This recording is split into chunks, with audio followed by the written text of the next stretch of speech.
मेरी माँ मुझे स्कूल छोड़कर आती और मुझे पढ़ाई बिल्कुल समझ ना आती, तो मास्टर जी खूब पीटते। एक दिन मास्टर जी ने मुझे एक चिट्ठी दी और कहा कि माँ को दे देना। मेरी माँ ने जब चिट्ठी पढ़ी, तो आंखों में आंसू आ गए और बोली, मास्टर कह रहा है, आपका बेटा बहुत बुद्धिमान है, इसे घर पर पढ़ाया करो। पिताजी मुझे काम पर भेजते तो माँ लड़ने लगती कि इसे मुझे पढ़ाना है। तो एक दिन पिताजी ने हमें घर से निकाल दिया। मैं पढ़ लिख कर कमिश्नर बन गया। तो उसी दिन माँ दुनिया से चली गई और मैं सारी रात रोता रहा। मैं माँ की पुरानी चीजें निकाल रहा था कि अचानक मास्टर जी की चिट्ठी मिल गई, जिसे पढ़कर मेरी आंखें फटी की फटी रह गई। क्योंकि सौरमंडल किसे कहते हैं? मास्टर जी ने सवाल पूछा था और साथ ही पूरी क्लास पर नजरें दौड़ाने लगे ताकि किसी को जवाब देने के लिए खड़ा कर सके। मेरा दिल जोर जोर से धड़कने लगा। मैंने जल्दी से अपने सामने बैठे हुए लड़कों की लाइन के पीछे झांकने की कोशिश की ताकि मास्टर जी की नजरों में आने से बच जाऊं, मगर उनकी नजरें शायद पूरी क्लास में मुझे ही ढूंढ रही थी। जब मैं उन्हें नजर ना आया, तो वह तेज आवाज में बोले, अशोक, कहाँ हो? सारी क्लास ने एक साथ मेरी तरफ इशारा कर दिया और हाथ लगाने लगे। मेरा दिल बैठ सा गया। मास्टर जी ने कहा, हाँ भाई अशोक, खड़े हो जाओ। मैं ना चाहते हुए भी धीरे धीरे खड़ा हो गया। मेरे हाथ कांप रहे थे और नजरें जमीन में गड़ी हुई थी। मास्टर जी ने दोबारा कहा, चलो बताओ, सौरमंडल किसे कहते हैं? मैंने सर और झुका लिया। मुझे सचमुच कुछ पता नहीं था। किताब के शब्द मेरे मस्तिष्क में कभी ठहर ही नहीं पाते थे। मास्टर जी ने मुझे अपने सामने बुला लिया। उन्होंने एक ही सवाल कई बार दोहराया। उनकी आवाज कठोर होती जा रही थी। मैं शांत खड़ा रहा। मेरे पास देने के लिए कोई जवाब नहीं था। वह लगातार कठोर आवाज में एक ही सवाल पूछते रहे। जब मैंने फिर भी कुछ ना कहा, तो उन्होंने टेबल पर पड़ी हुई छड़ी उठा ली। मैंने दया की नजरों से उनकी तरफ देखा, मगर मेरी आंखों में बसी प्रार्थना उनके दिल को ना छू सकी। उन्होंने जी भर कर मुझे मारा। हर वार के साथ मेरा दिल भी टूटता चला गया। फिर उन्होंने कहा, जाकर क्लास में सबसे पीछे खड़े हो जाओ। मैं सिसकते हुए पीछे जाकर खड़ा हो गया।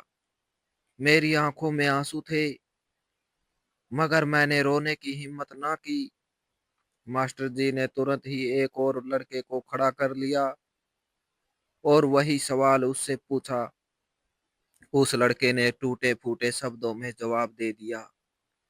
जवाब पूरा नहीं था, मगर फिर भी मास्टर जी ने उसकी तारीफ की। वह कहने लगे, शाबाश, कोशिश तो करता है।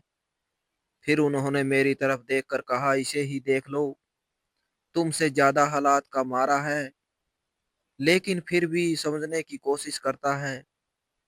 उनके शब्द मेरे लिए मार से ज्यादा पीड़ादायक थे। उन्होंने कहा, तुम क्यों अपने माँ बाप का समय और पैसा बर्बाद करने पर तुले हुए हो? फिर बोले, जाकर कोई काम धंधा सीख लो, तुम्हारी जिंदगी बन जाएगी। यह पढ़ाई तुम्हारे बस की बात नहीं है। कोई हुनर सीख लोगे तो अपनी जिंदगी की गाड़ी तो खींच लोगे। यह सब कहकर वह बाकी क्लास की तरफ मुड़ गए और पढ़ाने लगे। मैं अपनी जगह पर खड़ा रहा। मैंने पूरी कोशिश की कि अपना ध्यान पढ़ाई में पर केंद्रित रखूं। मैं मन ही मन चाह रहा था कि आज कुछ समझ आ जाए, मगर जैसे ही मास्टर जी बोलते शब्द मेरे सर के ऊपर से गुजर जाते। मैं पूरे ध्यान से सुनता था, मगर मेरे पल्ले फिर भी कुछ नहीं पड़ता था। मुझे खुद पर गुस्सा आता था और बेबसी भी महसूस होती थी। यह कोई आज का दिन नहीं था, यह तो मेरा शुरू से नियम बन चुका था।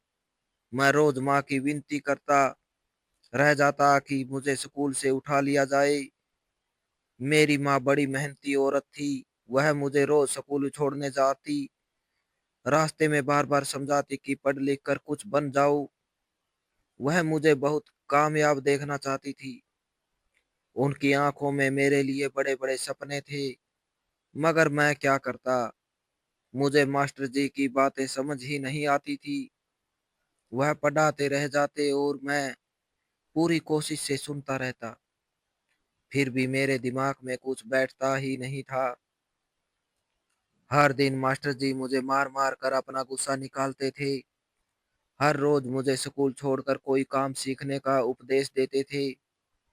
लेकिन माँ जब इतने प्यार से मुझे स्कूल जाने के लिए कहती, तो मैं उन्हें मना नहीं कर पाता था।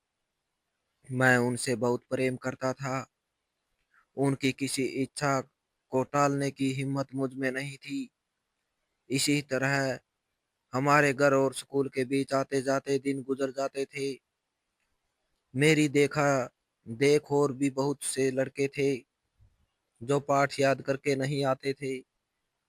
वह कुछ पल मास्टर जी से मार खाने के बाद पूरा दिन हँसी-मज़ाक और बेफ़िक्री में गुजार देते थे। मगर मेरा दिल इन जैसा नहीं था।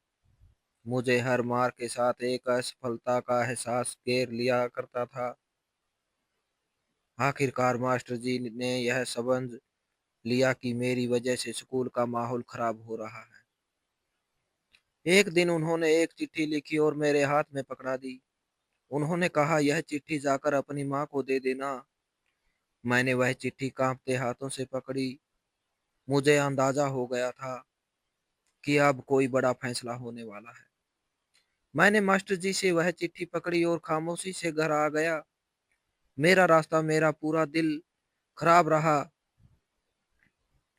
घर पहुंचकर मैंने चिट्ठी माँ के हाथ में दे दी। माँ ने चिट्ठी खोलकर पढ़ना शुरू किया। जैसे-जैसे वह पढ़ती गई, उनकी आँखों से आँसू बहने लगे। वो हिचकियाँ लेकर रोने लगी। माँ को इस तरह रोते देखकर मैं खुद डर गया। मेरा दिल ज़ोर-ज़ोर से धड़कने लगा। मैं सोचने लगा कि ना जाने चिट्ठी में क्या लिखा है, जिसने माँ को इस कदर तोड़ दिया है। मैंने डरते-डरते माँ के हाथ से चिट्ठी पकड़ना चाहा, मगर माँ ने मुझे चिट्ठी देने से मना कर दिया। उन्होंने मुझे अपने सीने से लगा लिया। उनकी आवाज़ रुंध गई, मगर फिर वह बोली, माँ ने कहा कि मास्टर जी ने लिखा है कि तुम बहुत लायक और बुद्धिमान हो। वह कह रहे हैं कि हमारा स्कूल इतने होशियार बच्चे के योग्य नहीं है। वह चाहते हैं कि तुम्हें किसी बड़े स्कूल में दाखिल करवाया जाए या फिर घर पर पढ़ाया जाए। माँ की बात सुनकर मुझे जैसे विश्वास ही नहीं आया। मैं अंदर से खुशी से भर गया। मेरे दिल में एक अजीब सी ऊर्जा दौड़ गई। मैं तो हमेशा डांट और मार खाने वाला लड़का था।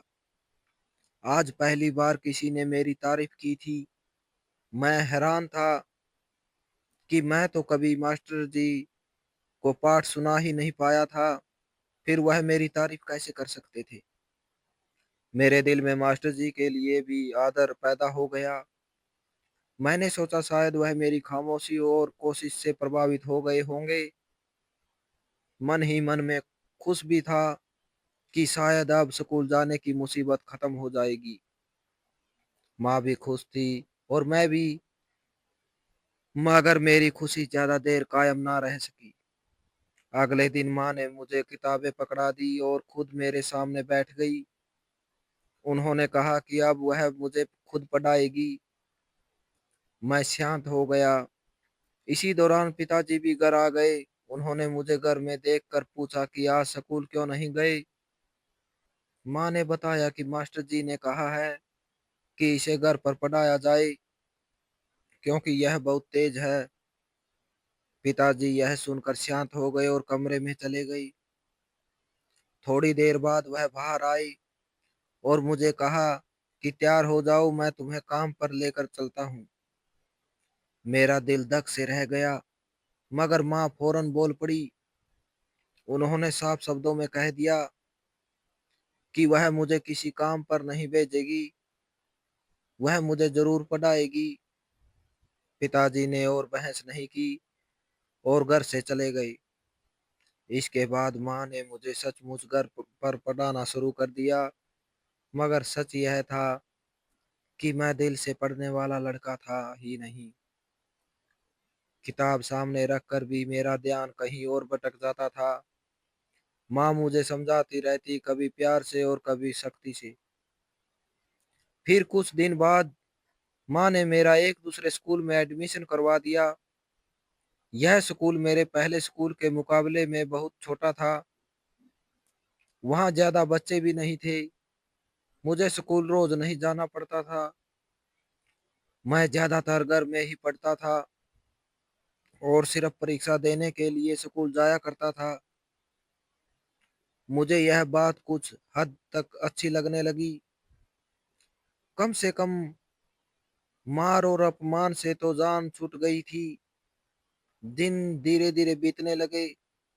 माँ पूरी कोशिश करती थी कि मैं पढ़ लिख कर कुछ बन जाऊं। मैं उनकी आंखों में अपने लिए आशा देखता था। वो आशा मुझे अंदर से तोड़ भी देती थी और जोड़ भी देती थी। मैं नहीं जानता था कि मैं आगे जाकर क्या बनूंगा। बस इतना जानता था कि माँ मुझे हारता हुआ नहीं देखना चाहती। पिताजी कुछ दिन तो शांत रहे। वह कुछ नहीं बोलते थे, मगर उनकी शांति में एक अजीब सी बेचैनी छुपी हुई थी। वह मुझे पढ़ते हुए देखते तो गहरी सांस लेकर बाहर चले जाते। माँ समझ जाती थी कि पिताजी के दिल में तूफान पल रहा है। शुरू में पिताजी ने खुद को रोके रखा, मगर फिर एक दिन वह बोल ही पड़े। उन्होंने कहा कि पढ़ाई से कुछ नहीं होता, किताबों से पेट नहीं भरता। उन्होंने कहा कि मैं समय बर्बाद कर रहा हूँ और अब मुझे उनके साथ काम पर जाना चाहिए। माँ ने फौरन मना कर दिया। उनकी आवाज में वही पुराना विश्वास था। उन्होंने कहा कि मेरा बेटा पढ़ेगा, वह मेहनत करेगा और एक दिन बड़ा आदमी बनेगा। पिताजी को यह बात बुरी लगने लगी। उनके स्वर में कड़वाहट आती चली गई। रोज रोज यही बहस होने लगी। मैं शांत बैठा सब सुनता रहता।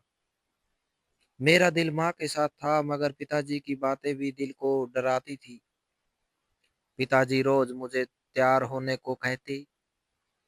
मैं माँ की तरफ देखता तो वह सर हिलाकर मना कर देती। पिताजी के सब्र का बांध धीरे धीरे टूटने लगा। एक दिन वह बहुत गुस्से में थे।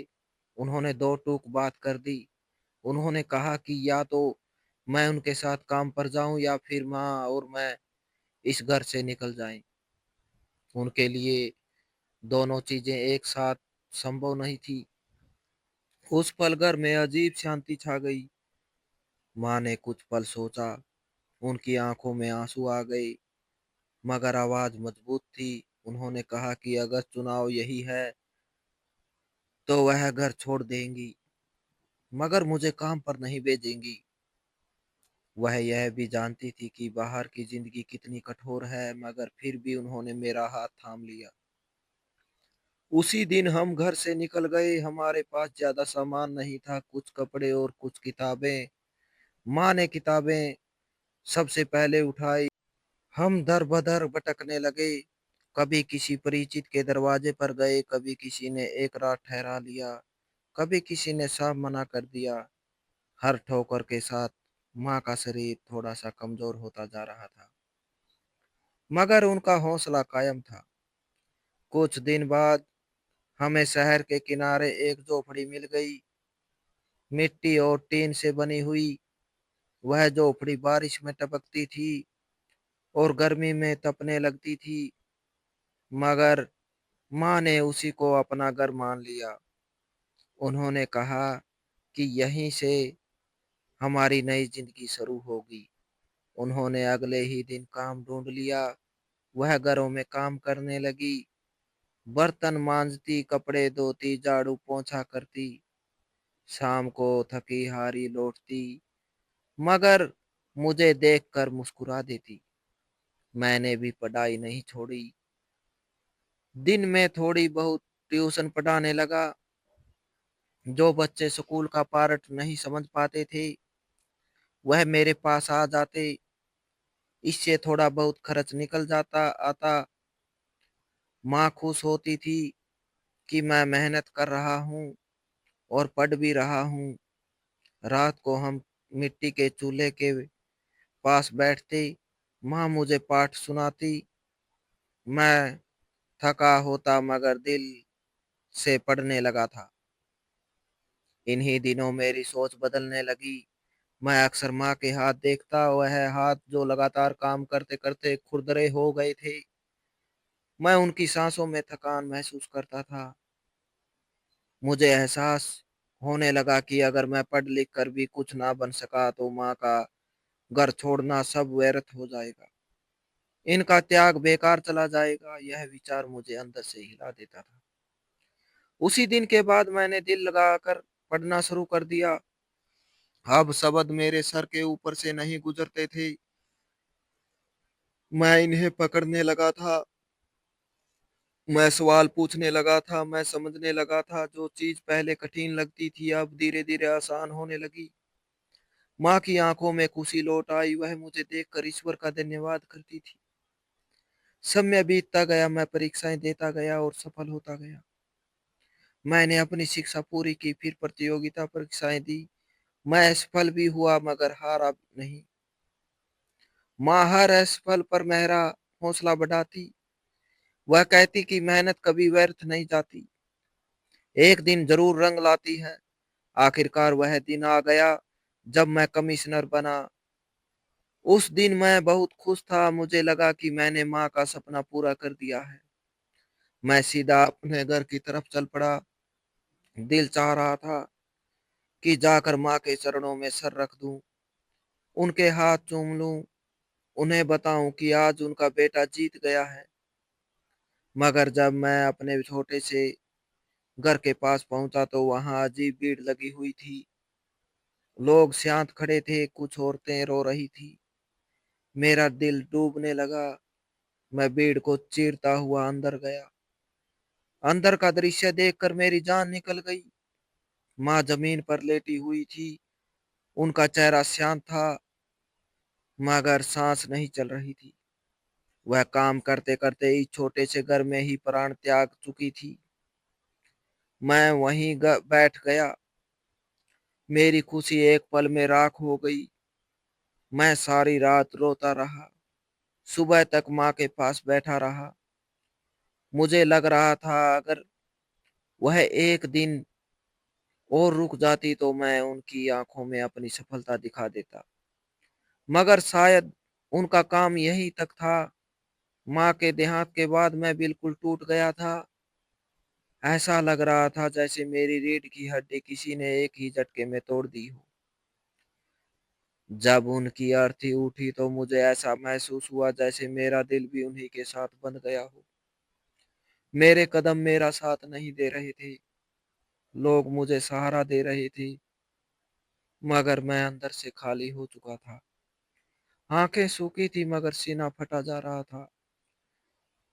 मैंने जिंदगी में पहली बार महसूस किया कि आंसू ना आना भी कितनी बड़ी पीड़ा होती है। मुझे आज तक याद नहीं कि मैंने कैसे माँ को चिता पर लिटाया था। बस इतना याद है कि जब चिता को अग्नि दी जा रही थी तो हर लपट के साथ मेरे अंदर कुछ जलता जा रहा था।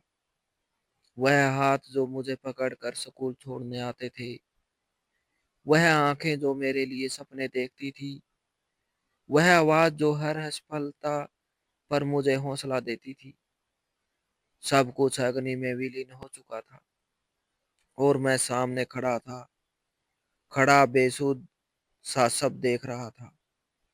अंतिम संस्कार के बाद मैं घर वापस आ गया। वही छोटा सा घर जिसे माँ ने अपनी मेहनत से बसाया था। मगर अब वह घर नहीं था।